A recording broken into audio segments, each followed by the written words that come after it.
Right, Troll-a-lol here. Gonna do a narrated video for you guys. Say hello to everyone.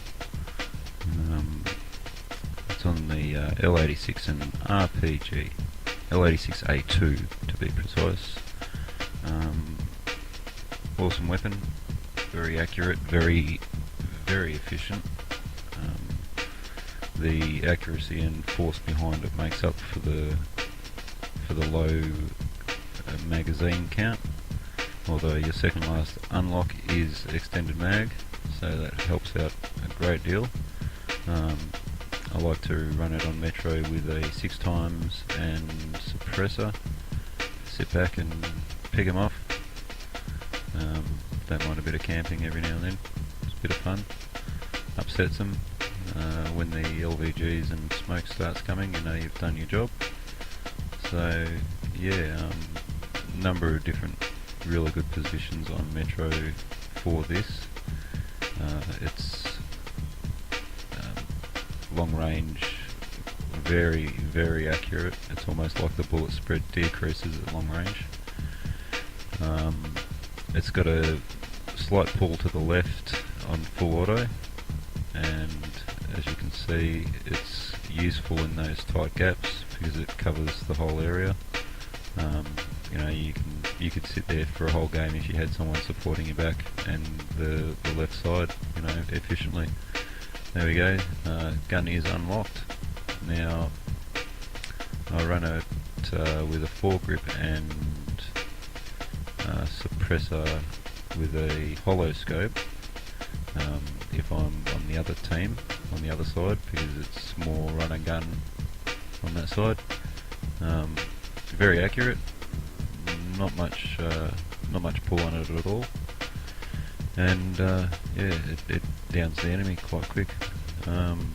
Here we are, a bit trapped on the American side, and this is the perfect weapon for it because it's light and you can bipod it up around the corner. They find it very hard to spot you, especially if you're running a suppressor, which I think, no I'm not, I've just got the flash suppressor on there, but that's helping out a fair bit as well because they don't know where they're coming from until I kill them. They get quite upset. I had one time 4 different snipers trying to pick me off at once. It was quite amusing, but all really they can do to you there is suppress you heavily, but you know, you have your moments where you'll get through that, clears up, and off you go again. It's a great weapon too because you can supply your own ammo, and you have no problem with single shot firing at all. It is very accurate.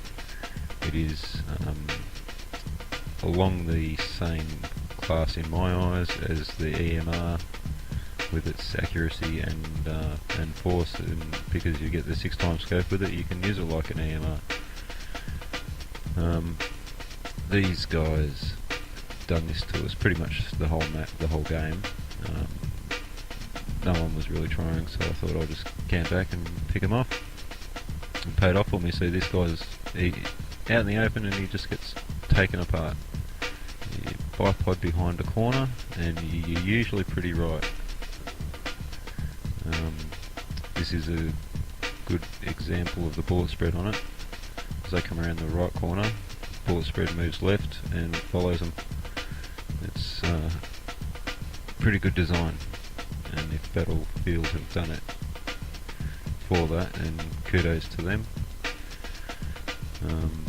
Here I'm running the suppressor because I'm sort of by myself and I'm not really spotted up on the map by the enemy. You'll see them run past me and not even know I'm there.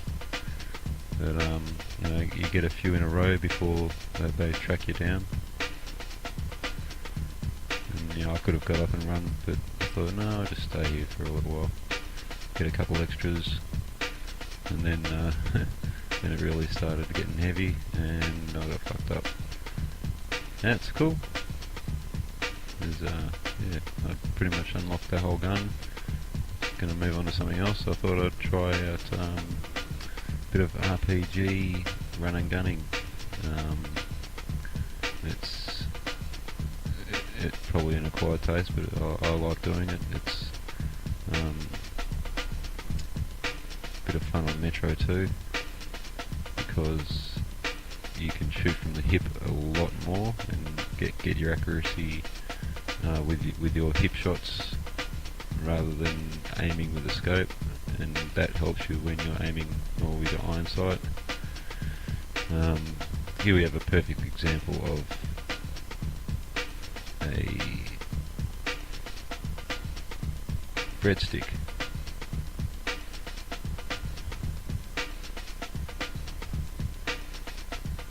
Yep, one breadstick, and then the second breadstick kills him. Direct hits too, mind you. Oh dear. But anyway, there's another lucky shot I had. Thought I'd share it with you. I was aiming for the first guy, but the guy behind him copped it. And yeah, firing from the hips, a bit of fun, as long as you're up close, got an idea where your projectile is headed, you'll be alright. I like to waste all my RPGs in one hit and then run and gun unless I find some ammo. But yeah, firing rockets off is a lot of fun, especially when there's tanks in front of you. There you go, use the sight when he's a little far away. It's only really use the sight at long distance or at ground level when you haven't got the height advantage. But if you've got the height advantage and they're not far from you, you're better off just shooting from the hip. You'll hit your target a lot of the time.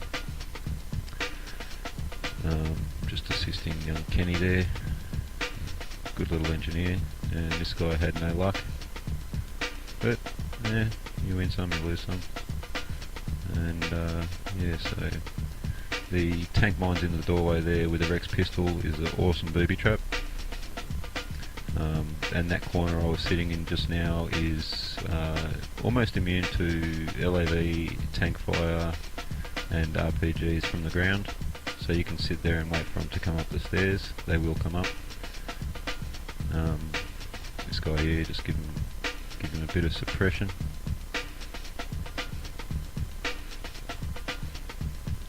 Have him think twice about jumping back on that flag. Then we'll go and hunt him down.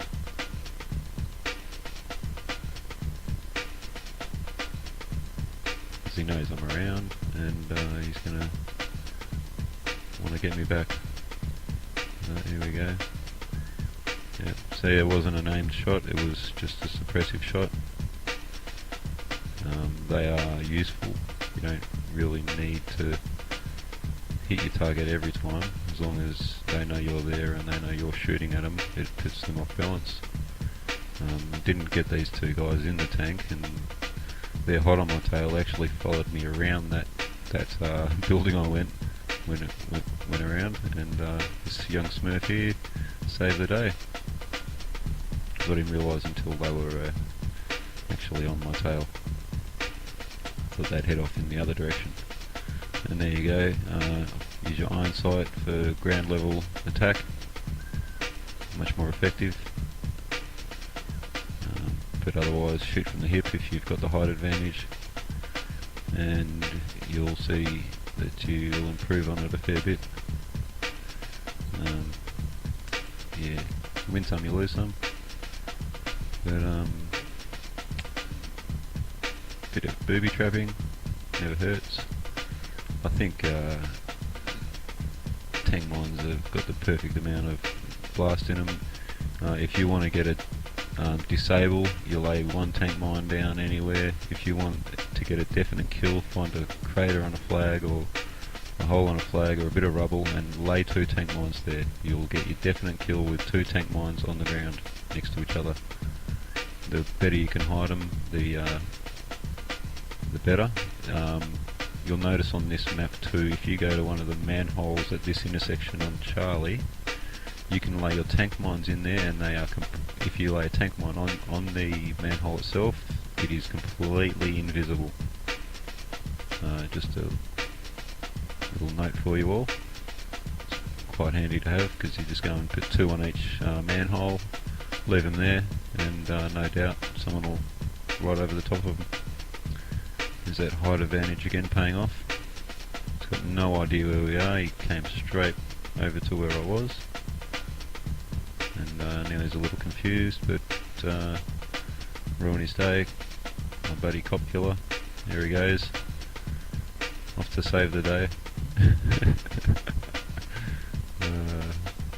But anyway, that's the thing about height advantage. It pays off for an engineer. Any deployment should always have engineers parachuting onto a roof. That helps. Close to where your enemy's going to be. And yeah, so the EFU clan was playing this game on the night of this recording. Everyone was pretty much doing their own thing, but the armour division quite good. There's Pegasus, Kenny, Andy Man. They're all pretty good. They keep their tanks most of the game without getting a destroy, using teamwork and being efficient with their weaponry. But yeah, there's one I prepared earlier. So they always pay off. You know, you might get 1 a game, you might get 15 a game, but it's always good to lay them out. And like I said, lay them in pairs. The more you do that, the more destroys and kills you will get. You lay them out singly, they will not destroy your vehicle or the enemy's vehicle, and if they do, it'll be a jeep. This guy had a bit of bad luck, and this guy had a bit of bad luck too, but you know, they'll be back. Anyway, shout out to all EFU. Congrats Javelin on your promotion. It's one of our new leaders. And yeah, I might do another video again if I get some thumbs up and some comments. So, hope to see you all around. Troll-a-lol, out.